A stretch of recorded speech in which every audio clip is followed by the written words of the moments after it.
the nation's commercial capital. This is the news at 10. Live from Channels Television. Reporting tonight, Ayotunde Balogun.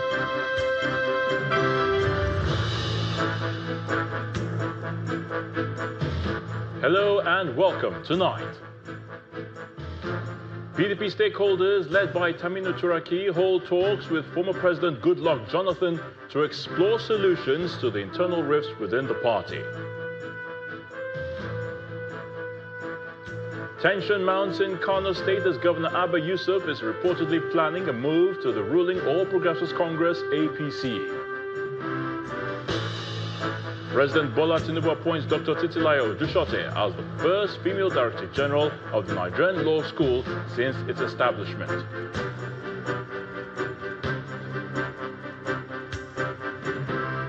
And security forces take to the streets of Venezuela as opposition demands the release of political prisoners.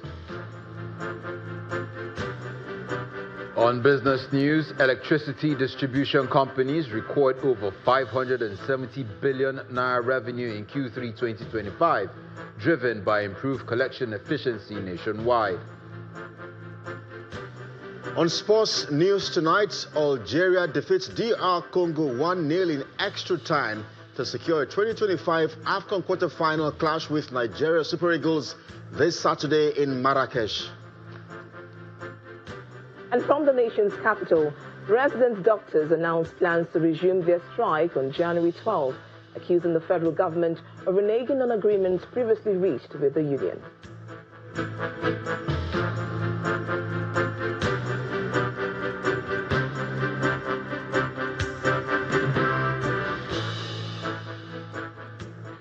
The leadership of the People's Democratic Party, the PDP, led by Taminu Turaki, today met with former President Goodluck Jonathan to seek his support in revitalizing the party's fortunes.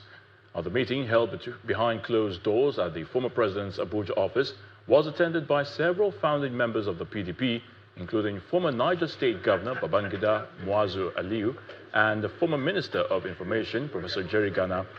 Speaking after the meeting, Mr. Turaki explained that he and his team were there to request the former president's backing in strengthening the party amid current challenges. Although former President Jonathan did not speak to journalists afterward, Mr. Turaki stated that he had pledged his support to the PDP and remains an active member of the party. We came this evening to visit one of our very important leaders, former President of the Federal Republic of Nigeria, President Goodluck Ebele Jonathan, GCFR, PhD. First, to introduce members of the newly elected National Working Committee to him, and then to tell him what we've been doing since our election in the National Convention that was held last November in Ibadan. We briefed him on the state of the party, the challenges, the prospects. I have been able also to explain. We have solicited, as usual, for his support, for his guidance, for his advice, as always. And we have his assurance that he's still a card-carrying member of the People's Democratic Party. He's still active and will even be more active these days in the activities and affairs of the People's Democratic Party. And he has assured us that PDP had done everything for him that can be done to an individual, and that he still feels that he remains obligated to PDP. Governor Abba Yusuf of Kano State is reportedly planning to defect from the new Nigeria People's Party, the NNPP, to the ruling All Progressives Congress, APC, later this month. The move is expected to end his political alliance with his mentor, Rabiu Kwankwaso. If the defection occurs, it could significantly reshape Kano's political landscape and potentially weaken the NNPP, as Governor Yusuf is currently the party's only serving governor in Nigeria. In this special report, our correspondent Abubakar Saliu examines the implications of the move on Kano politics. Kano is a strong base of the Konkasiya movement, and Governor Abba Yusuf is considered a leading member of the movement in the state, with his predecessor, Rabiu Konkasu, as the national leader of the movement.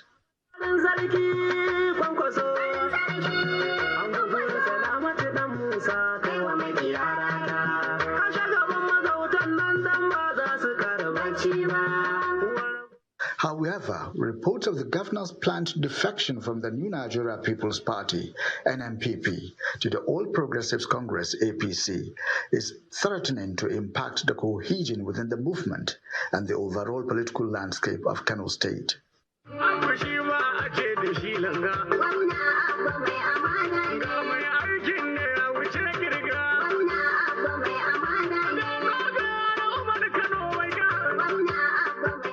There are reports that he is still consulting before making a final decision. Already, some leading members of the movement have joined the APC. It gives me great pleasure to welcome all of you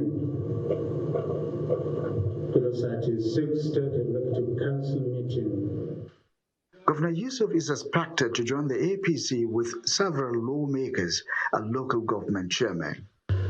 We have issued a press release to the public that yes, we are welcoming Abba into our great party APC in Kano. As expected, the plan is causing disaffection within the NNPP family and by extension the Konkasiya movement.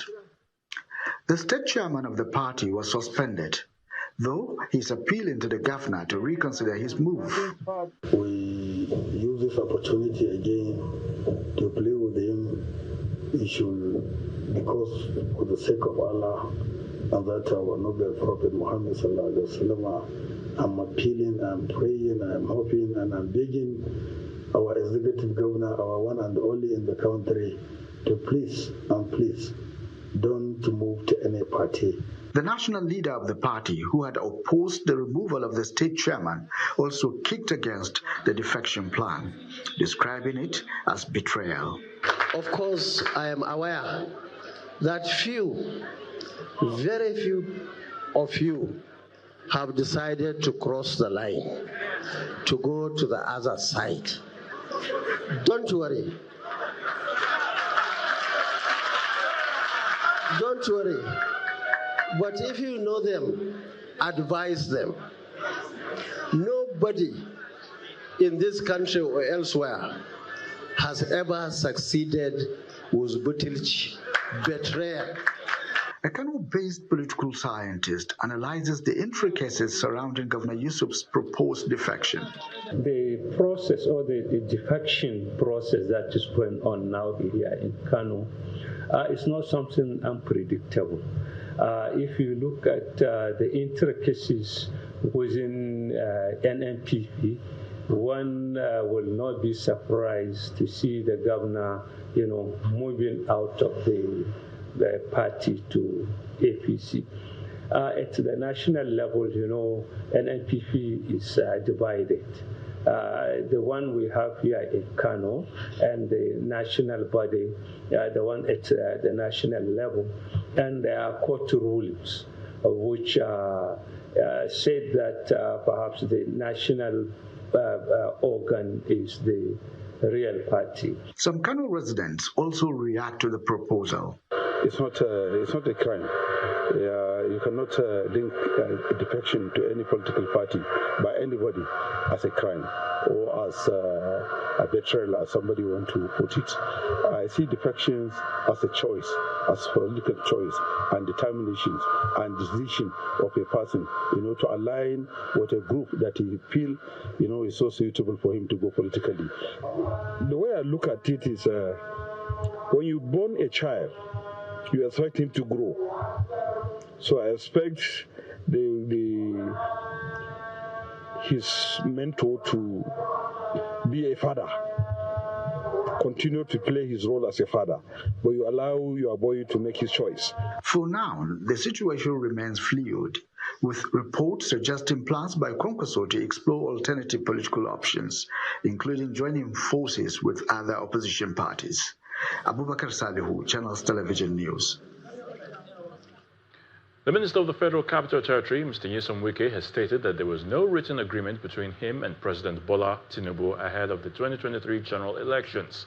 The former River State governor explained that his decision to support President Tinubu was driven by trust and conviction rather than any formal political arrangement.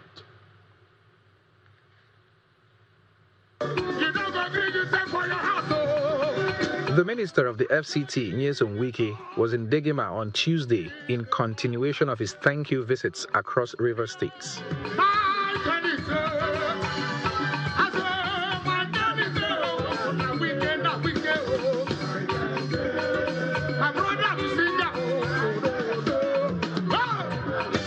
In their remarks, the minister's supporters pledged their loyalty for him and President Tinubu as 2027 approaches.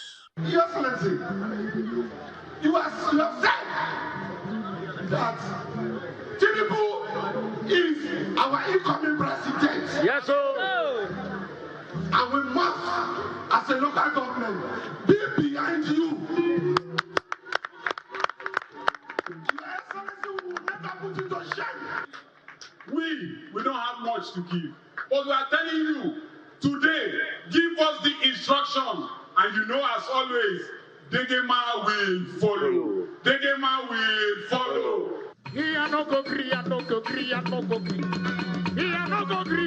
When it's his turn to address the crowd, he reveals that he didn't have any written agreements with President Tinubu in the build-up to the 2023 elections, and that the president has shown love to Rivers people. We did not sit down with Mr. President and say you will do this. We would never do that.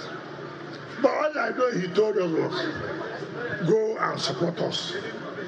When we win, we'll make sure your state is heavily compensated, is heavily rewarded.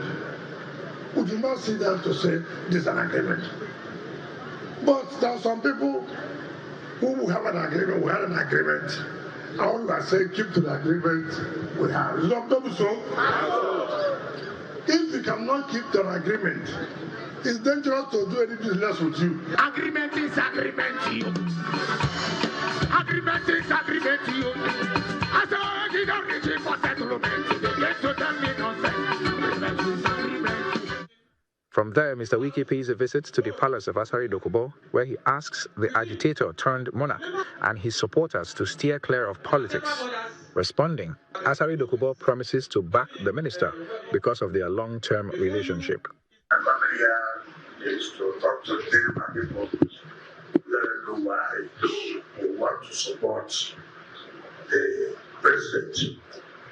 That's why Brother is also a friend. Majorly, what brought us to together. I was on the traditional ruler with in 1992. I was on the traditional. I never thought I would ever become what I am today.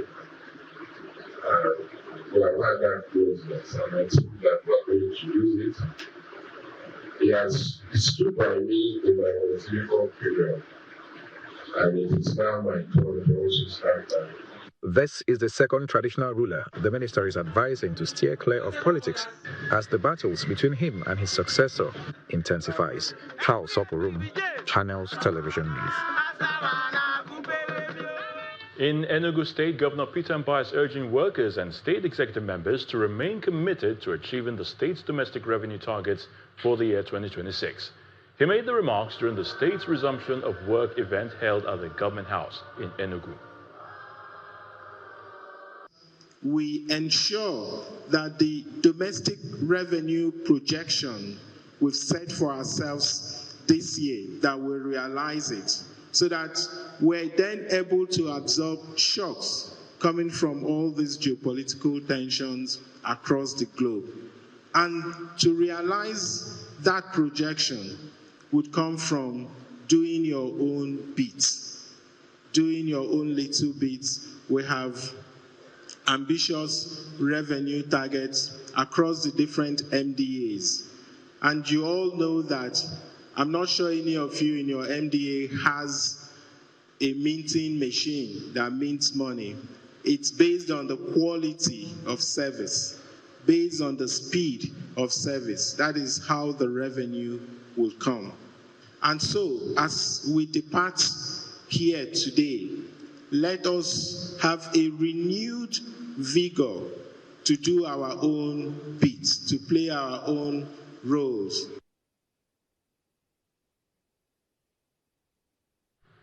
In part two, after the break, bandits abduct several persons in Katsina communities during coordinated night attacks.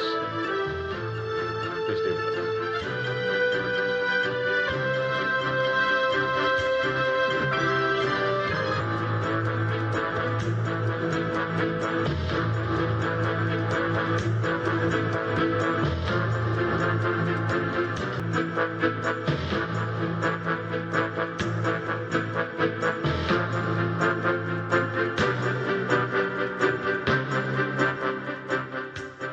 Welcome back. If you've just joined us, you're watching the news at 10 live on Channels Television Lagos. A reminder of our top stories. PDP stakeholders led by Taminu Turaki hold talks with former President Goodluck Jonathan to explore solutions to the internal rifts within the party. Tension mounts in Kano State as Governor Abba Yusuf is reportedly planning a move to the ruling All Progressives Congress. President Bola Tinubu appoints Dr. Titilayo Dushote as the first female Director General of the Nigerian Law School since its establishment. And security forces take to the streets of Venezuela as opposition demands the release of political prisoners.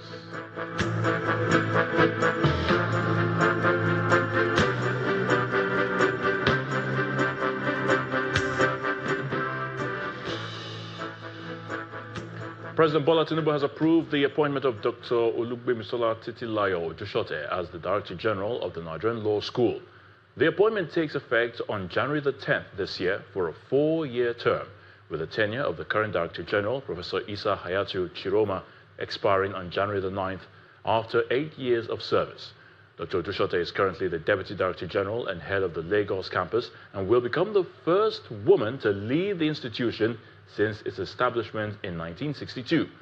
Dr. Dushote obtained her LLB degree from the Obafemi Awolowo University and was called to the Nigerian bar in 1988. She joined the law school in 2001 as a lecturer. Since then, she has served in various capacities, including as head of the academic department, director of academics, and head of campus. As Director General, Dr. Dushote will be responsible for the institution's overall academic leadership, administrative, management, and strategic direction across all campuses. The U.S. intervention in Venezuela has raised serious concerns for the global south, particularly for nations whose main assets are natural resources. At a special roundtable organized by the Nigerian Institute of International Affairs in Lagos, international relations experts discussed the legality of the U.S. action, explored potential responses, and considered measures to safeguard the natural resources of affected countries. Our foreign affairs correspondent, Amarachi Ubani, reports.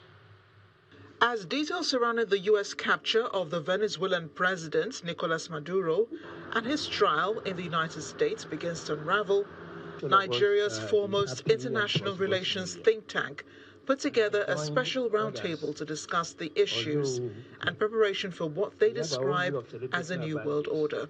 More than ever before, there is now pressing need for the third world to enhance its solidarity and invent the idea of a third neutral force in the world order, to press for the idea of a new international world order, different from the new international world order, which has led to the emergence of hegemons. While the U.S. has violated various articles in the UN Charter and other international laws, this is a catch-22 situation, as the U.S. helped in making the laws, while over-dependence on the United States inflates its ego above the laws. Regime change is not a lawful justification for the use of force under international law. I want to remind you, the Americans helped write these laws you've been quoting to us as if they don't know. They know it. They wrote it. And they are violating it with impunity.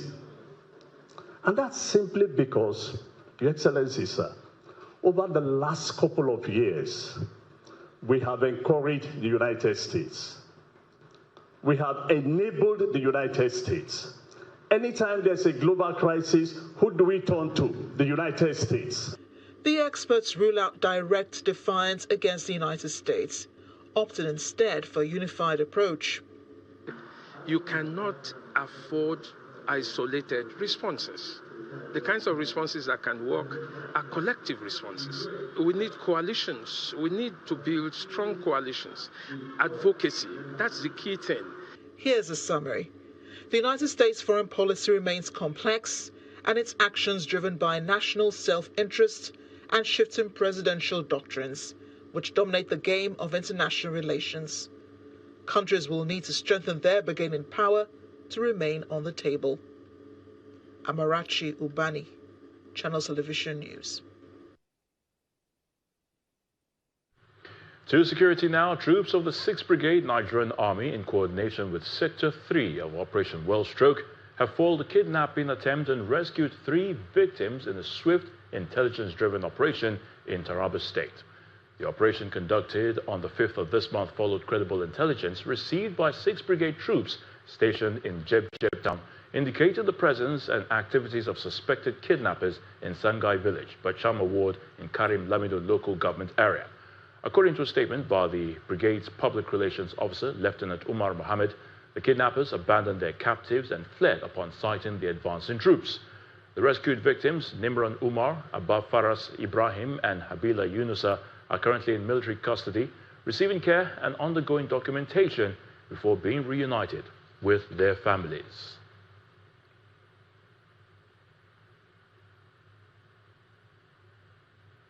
Still in security, armed bandits have reportedly invaded several communities in Katsina State, abducting multiple residents during coordinated night attacks. Eyewitnesses told Channels Television that the attacks occurred on Monday night in Ungwa, Alhaji Baro, Gidan Danmegizo, and Gidan Hazo communities, all located in Nalma Ward of Malumfashi local government area. Now, the exact number of casualties and abducted persons remain unknown. The fresh attacks come barely 4 months after gunmen attacked a mosque in Ungwa Mantau, also in Malumfashi, killing at least 32 worshippers. Malumfashi remains one of the state's security frontline local government areas where bandit incursions have escalated, despite recent peace agreements between the local authorities and armed groups operating in the region. So let's head to the nation's capital now, and Victoria Lonjon is standing by to give us the latest from our Abuja studios. Over to you, Victoria. Thank you, Ayo. But just days into 2026, the health sector may be facing another crisis as the National Association of Resident Doctors accuses the federal government of reneging on agreements reached with the body. This includes the government's failure to reinstate 5 disengaged doctors from the Federal Teaching Hospital, Lokoja, Kogi State. The association's president, Dr. Mohammed Suleiman, disclosed this during a press briefing in Abuja, noting that none of the provisions agreed upon in November last year have been fulfilled. In late 2025, the National Association of Resident Doctors entered into prolonged negotiations with the federal government over grievances affecting its members nationwide. The 19 demands of doctors include critical welfare, remuneration, professional practice, and the disengagement of 5 resident doctors from the Federal Teaching Hospital, Lokoja in Kogi State, a focal point of contention by the association. At this press conference in Abuja, the president of the association reiterates the status of the agreement, particularly the decision by the Federal Ministry of Health to redeploy the 5 doctors to another federal teaching hospital as a breach of trust and contrary to the agreement signed. For some reason, you hear statements like, we can't solve one problem and create another problem. I mean, if you don't want to work with someone who is a federal government employee, I think that is not the employee's problem. It is not the federal government's problem. It is your problem. So why use that as a yardstick? See, even this morning, you see clearly Federal Ministry of Health saying to ensure that there is peace in the center, which means they are robbing the ego of some individuals in that hospital. That is just the reality. And this is unacceptable. And If time permits and federal government doesn't want to do the needful, we will call the names of those individuals that are behind this delay. If I show you my phone, I have seen appeals even this morning. Don't mention this consultant's name. Don't mention that consultant's name. We will mention it. But right now, we are still allowing for room for conversations to happen so that the right thing be done. And nobody will come to you in an official meeting to say, hey, it's because this doctor or that doctor said they cannot work with them. They don't do that. They only hide under the banner of to forestall peace in the center. What peace are we talking about when someone has been deprived of his salary?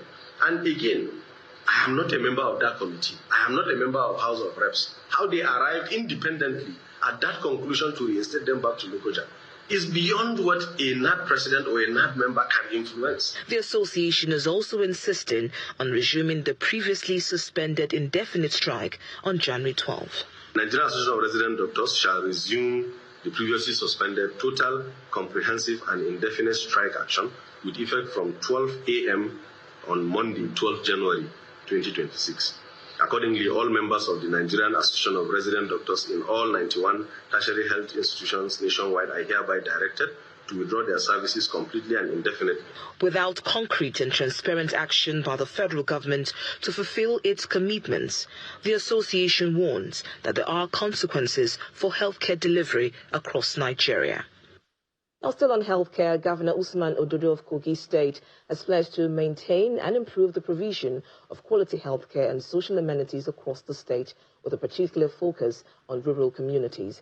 He made the commitment during a visit to the Hajiya Hawawu Bello Memorial Hospital in Upogoro, Okene local government area. The visit of Governor Usman Ododo of Kogi State is accompanied by members of his social club, the Upogoro Progressive Circle, made up of his close associates, friends and members of his age grade. How are you? My doctor. They are visiting the Hajiya Hawawu Bello Memorial Hospital, located in his country home, Okene, as part of their philanthropic gestures to the people. They are here to offset the medical bills of all the patients in the hospital as part of celebrating the governor's 48th birthday. When we get aware that there are some people in this hospital that are due to be discharged, but due to lack of funds to clear their bill, we decided to visit this hospital this evening to pay the bill as a club so that they can be discharged and go back to their family. The hospital, which is named after the late mother of former Governor Yahaya Bello, was built and equipped by Governor Ododo when he served as the State Auditor General for local government. The governor also promised to continue to do more for the rural communities in the state.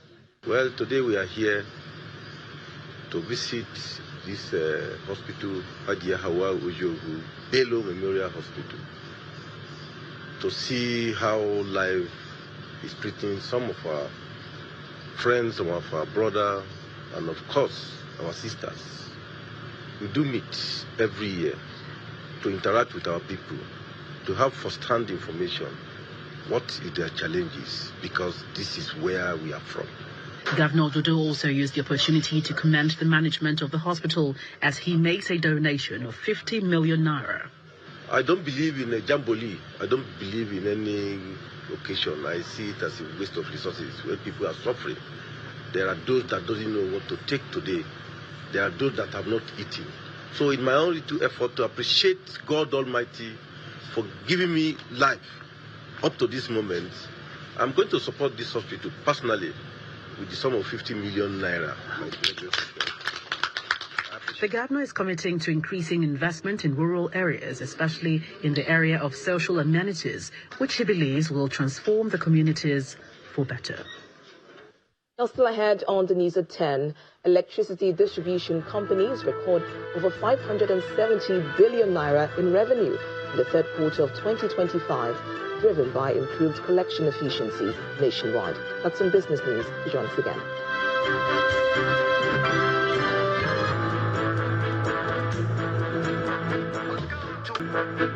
Welcome back to the news at 10. In Jigawa State, malnutrition has long threatened the lives and futures of thousands of children, but a homegrown community-led initiative is changing that narrative. Through the grassroots nutrition program Masaki, mothers are being empowered, children are growing healthier, and a state once burdened by alarming malnutrition rates is steadily turning the tide. Our correspondent Sadiq Ilyasu brings this special report.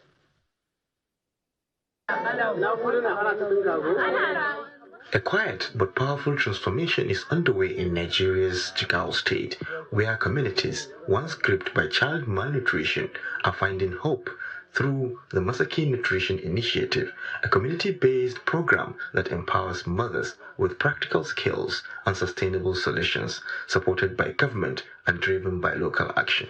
The Masaki Community Nutrition Program is located in 300 locations across 27 LGs of Jigawa State. And this Masaki Nutrition Program is targeting, it has a preventive aspect, and in some cases there is even a curative or treatment aspect in the Masaki site. Children diagnosed with malnutrition receive care and treatment at Masaki centers, while their mothers are taught how to prevent it, creating a continuous cycle of care that extends far beyond the clinic. Before Masaki, my children were always sick. I did not know the right way to feed them. Now, I rear chicken for eggs and meat. I grow vegetables at home, and my children are healthier and stronger. From backyard poultry to home vegetable gardens, women across Jigawa are now producing protein and essential nutrients within their own homes, reducing dependence and improving family diets. The impact is clear and measurable. Stunting among children under 5 has dropped from 64% in 2018 to 55.7% in 2024, one of the most significant improvements recorded in the state in decades. Governor Umar Namadi's administration has made child well-being a core priority, rolling out the Masaki initiative along free healthcare services for women and children under the age of 5. 10,089 patients are catered for every month with an average monthly expenditure of 15 million naira. This complement already ongoing free maternal and child health care service for pregnant women and children under 5. Sustained intervention toward improving the nutritional status of our children, including the training of 600 women on the preparation of local ready-to-use nutrition formula for children popularly known as Tom Brown, provision of 500 million matching fund to UNICEF for procurement of RUTF to support the treatment of severe acute malnutrition and scale of Masaki nutrition program to more communities. Other states and development partners are studying Jigawa's approach in search of practical, scalable solutions in the fight against child malnutrition.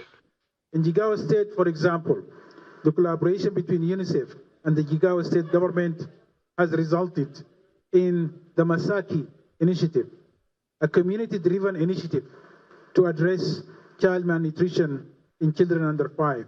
This has become a model for other states to learn from. While experts emphasize that long-term success depends on addressing poverty, strengthening agriculture, and mitigating the effects of climate change, Jigawa's Masaki Nutrition Initiative demonstrates that community-driven action can transform lives, one child, one mother, and one meal at a time. Sadiq Ilyasu, Channels Television News. The federal government has inaugurated a joint implementation committee to drive a national digital literacy framework, aiming to achieve 95% digital literacy across the country by 2030. The inauguration ceremony was performed in Abuja by Dr. Ibrahim Kano, the Permanent Secretary in charge of General Services at the Office of the Secretary to the Government of the Federation. The committee comprises key government agencies, professional bodies, civil society and private sector representatives. This initiative aligns strongly with the federal government of Nigeria's digital transformation agenda, the National Digital Economy Policy and Strategy, the renewed hope agenda of His Excellency President Bola Ahmed Tinubu, GCFR, and indeed Nigeria's commitment to achieving not less than 95% digital literacy by the year 2030. The task before this committee is therefore both national in scope and strategic in importance. Distinguished members, you have been carefully selected based on your expertise, your experience, and strategic relevance. We did not select you because you are a Josite only. The expectations placed on this committee are high, and highly so for that matter. Nigeria's digital future, workforce readiness, and global competitiveness depend significantly on the successes of initiatives such as this, amongst many others. I therefore urge you to approach the assignment with a strong sense of duty, professionalism, collaboration, and urgency, bearing in mind that the outcome of your work will have lasting national impact. And that's it from the nation's capital. It's now back to Ayo for the rest of the news at 10. Many thanks, Victoria. Life is gradually returning to a cluster of 6 communities in Ihiala, Anambra State, following an improvement in security after a prolonged period of unrest caused by the activities of non-state actors. The insecurity had earlier forced residents there to flee, leaving the communities largely deserted. At a reunion meeting of stakeholders and indigents, community leaders called for peace, forgiveness, and reconciliation as key pillars for sustaining the renewed stability across Ihiala local government area. Everyone see communities in Ihiala local government area, Anambra State, before now had been plagued by insecurity, with the 6 communities facing attacks from non-state actors and hoodlums. For about 5 years, Osumowu, Azia, Mbosi, Isike, Lilu, and Ubulusiozu were severely affected by groups, often masquerading as secessionists, who imposed sit-at-home orders, kidnapped residents, and demanded ransom, leading to a reign of terror. However, major stakeholders, in collaboration with the state's government and the security agencies, rose to the occasion to tackle the crisis and restore normalcy to Ebonyi.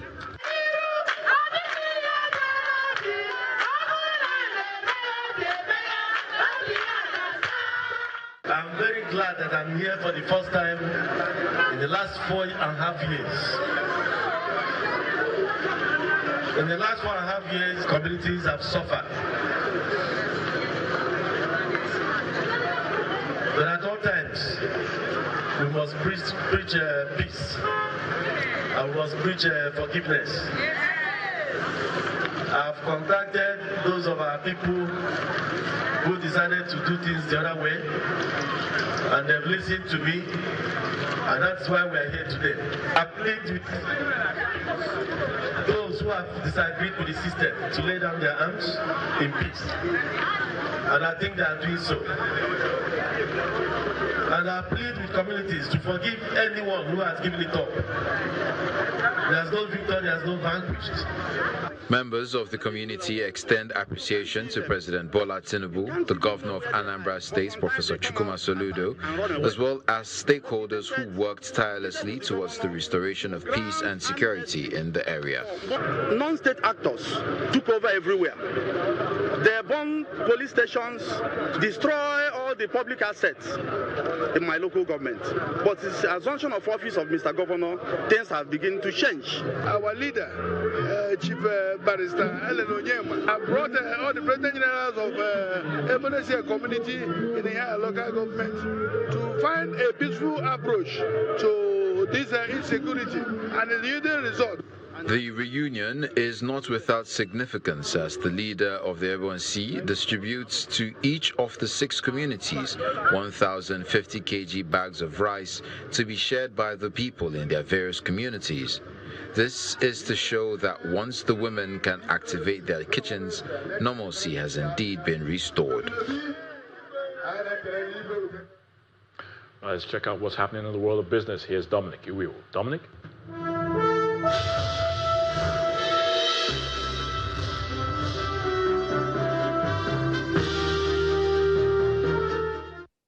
Thank you, Aya. And on business news, the Nigerian Electricity Regulatory Commission says electricity distribution companies collected 570.25 billion naira in the third quarter of 2025, showing improved revenue performance across the country.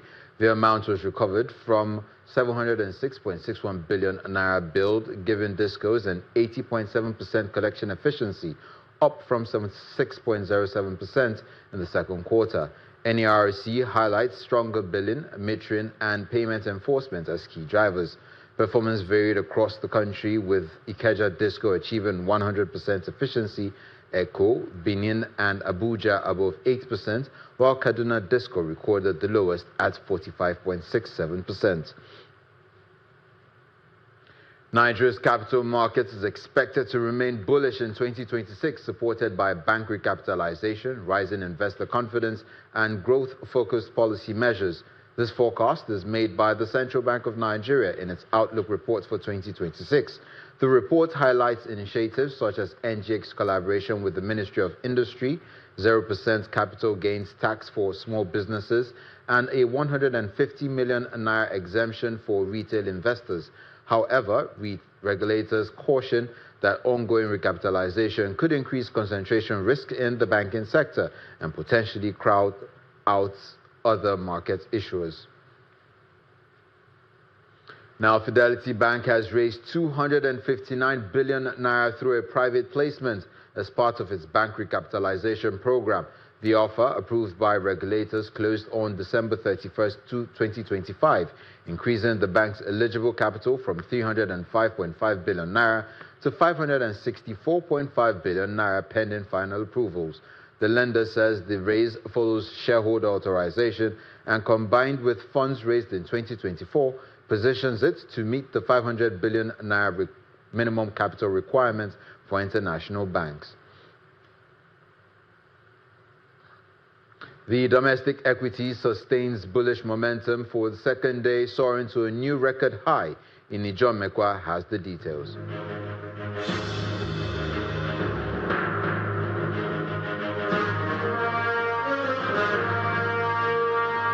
Good evening, everyone. Welcome to the Stock Market Report. Well, for a second consecutive day, we see very positive sentiment at Nigeria's stock market. Not as good as yesterday, but still on a very good one now, because today we hit another record high.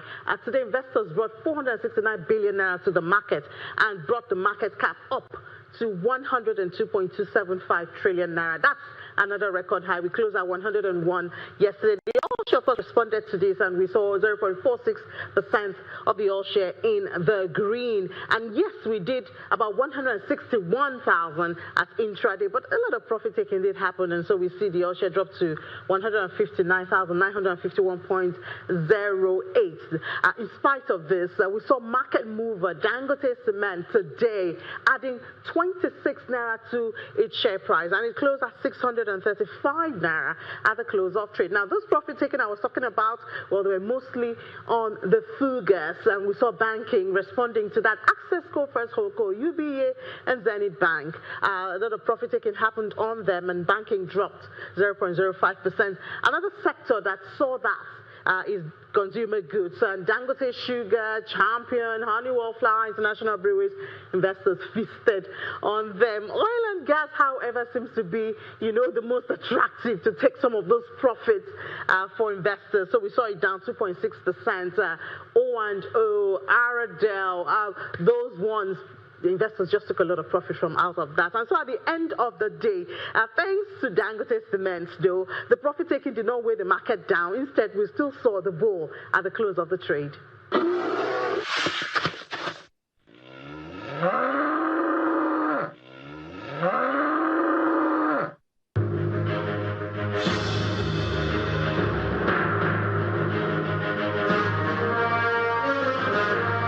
Thank you, Ini. Now let's see the snapshot of closing numbers for other major global equities.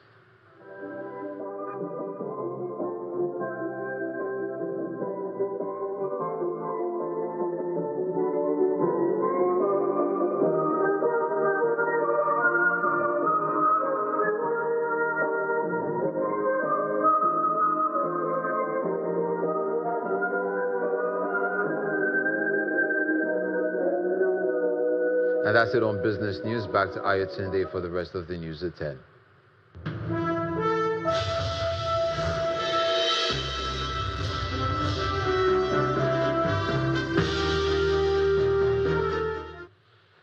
Many thanks, Dominic. Venezuela's security forces have been seen deployed to the streets of Caracas as part of security arrangements in the city. Interior Minister Diosdado Cabello was seen in a picture on Instagram posing with members, many of whom are holding automatic guns. In one video, the security members are seen shouting, "Loyal always, traitors never." Here's Simon Puser with more international news and around the world in 5 from our London studio. Good evening and welcome to the Channel Studios here in London with your international news around the world in 5. Venezuela's opposition leader Maria Corina Machado says the arrest of Nicolas Maduro is a huge step for humanity, for freedom and human dignity. Hours after Maduro appeared in a New York court, Machado said she is grateful for US President Donald Trump's actions. Maduro and his wife Cilia Flores were seized from their Caracas compound on Saturday and flown to the US as part of a special forces operation. Photos posted by the Venezuelan Justice Minister on Monday night showed armed police deployed on the streets of Caracas.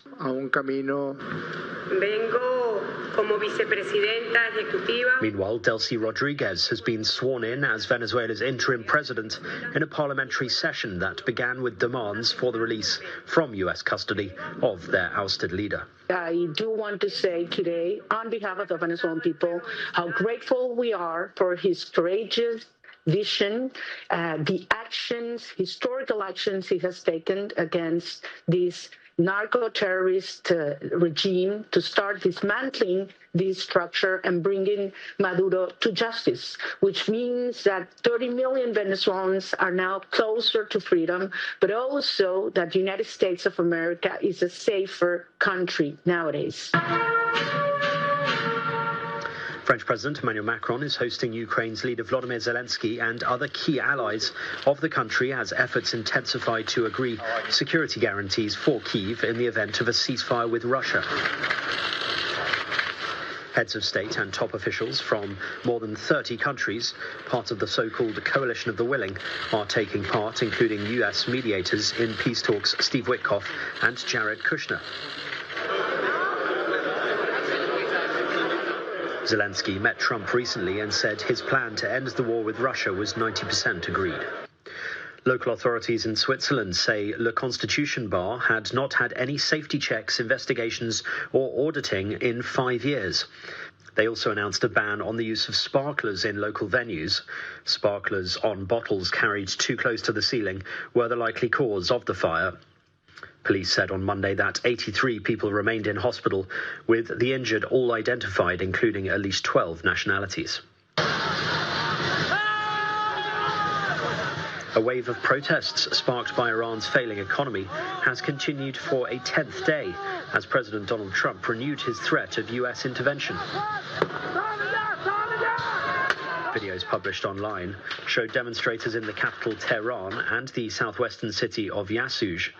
Human rights activists have said protests have taken place in 26 of the country's 31 provinces since last week, and that at least 19 protesters and one member of the security forces had been killed. Mr. Trump earlier warned that Iranian authorities would be hit very hard if more protesters died. The Central African Republic President, Faustin Archange Touadera, has won a third term after securing an outright majority in last month's presidential election. That's according to provisional results. The 68-year-old mathematics professor was widely expected to win after the main opposition coalition boycotted the poll, citing concerns about electoral fairness. Touadera has faced heavy criticism after a 2023 constitution removed term limits, allowing him to keep running for office. Meanwhile, Uganda's authorities have denied reports that they are planning to cut access to the internet during next week's election. The main opposition candidate last week repeated claims that the government was going to block the internet to prevent his supporters from mobilizing and sharing election results. President Yoweri Museveni is seeking to extend his 40-year rule in the 15th of January elections. His strongest challenger is expected to be Robert Kyagulanyi, popularly known as Bobby Wine, a former pop star. And dozens of skiers have created a heart shape on the slopes of Crans-Montana to mourn the victims of the deadly bar fire on New Year's Eve. 40 people were killed at the bar when the fire began, while 116 others were injured. Swiss prosecutors have opened a criminal investigation into the managers of Le Constellation Bar. And that's your international news around the world in 5. Now back to the Channel studios in Lagos.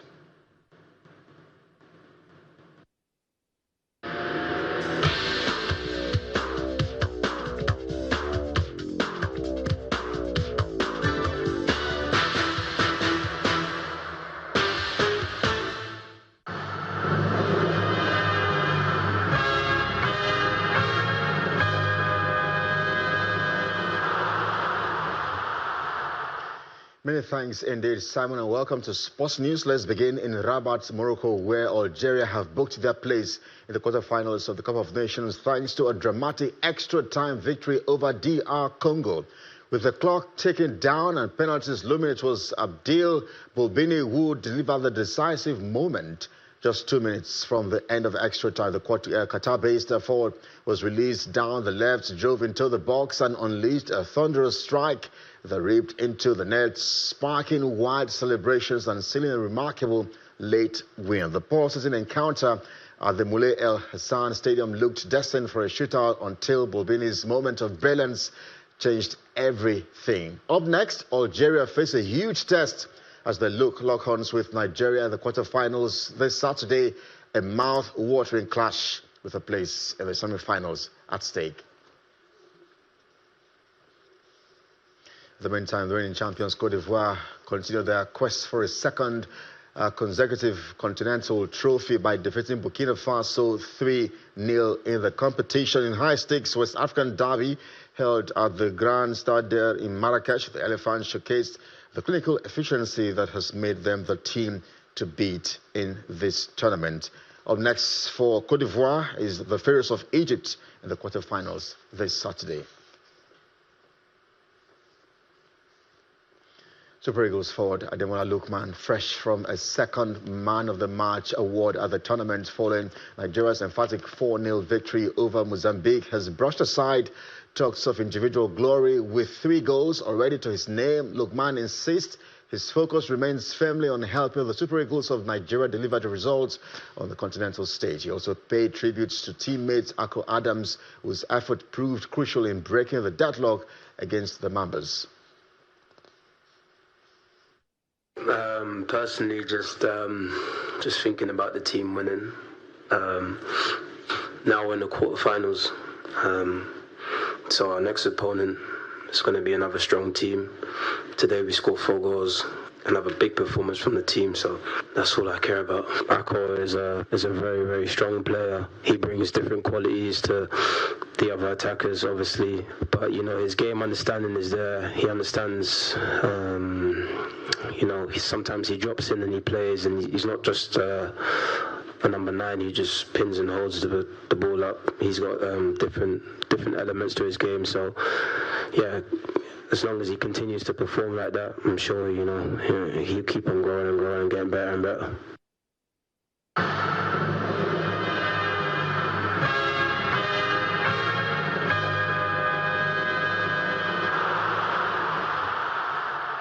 The EPL Chelsea have confirmed the appointment of Liam Rosenior as the club's new head coach. The 41-year-old Englishman says he's extremely humbled and honored to take on the role, signing a 5.5-year contract with the option of an additional season.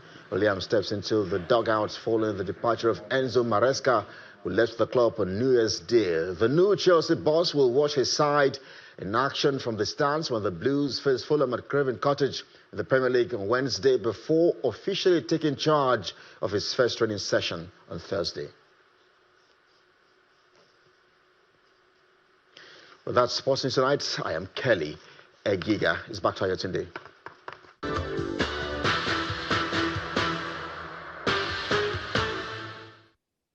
Thank you, Kelly. And the main news again.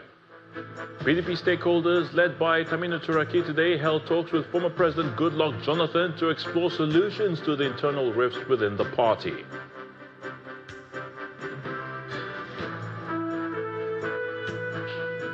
President Bola Tinubu has appointed Dr. Titilayo Dushote as the first female Director General of the Nigerian Law School since the establishment of the institution. And security forces have taken to the streets of Venezuela as opposition demands the release of political prisoners.